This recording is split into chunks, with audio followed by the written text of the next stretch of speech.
বাবার নাম নবী পর্যন্ত যাক, এটা কে কে চাই বলেন? চাই। নবী আলাইহিস সালামের কান পর্যন্ত আমার নামটা চলে যাক, এটা আমি চাই। নবী আলাইহিস সালামের কান পর্যন্ত আমার বাবার নাম চলে যাক, চাই কি চাই না বলেন?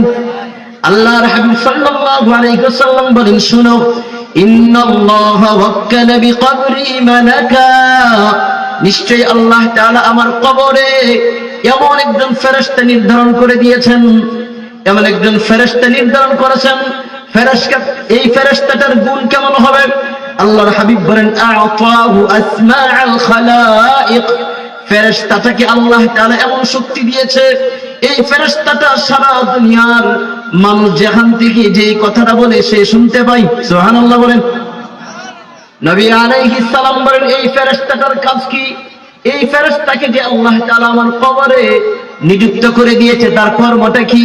আল্লাহর হাবিব বলেন, ফালা ইউসাল্লি আলাইয়া আহাদুন ইলা ইয়াউমিল কিয়ামাহ, কিয়ামতের আগ পর্যন্ত যে কোনো ব্যক্তি যেখান থেকে আমার উপর দুরূদ পড়বে, কি পড়বে বলেন? দুনিয়ার যে কোনো মানুষ যেখান থেকে আমার উপর দুরূদ পড়বে, ইল্লা আবলাগানি বিইসমিহি ওয়া ইসমি আবি, এই ব্যক্তির নাম এবং তার বাবার নাম সহ ফেরেশতা আমার কাছে পৌঁছায় দেয়। সুবহানাল্লাহ বলেন। এই যে চন্দ্রনগর থেকে দুরূদ পড়লে বলেন আপনার আমার নাম কোথায় পৌঁছে যাবে বলেন? নবীর কাছে পৌঁছে যাবে। কে বলছে? নবী আলাইহিস সালাম বলছেন। এখন কিছু মানুষ কয় নবী নাকি আমাদের এখানে আসে না, এমন কোন হাদিস নেই। কি নেই বলেন?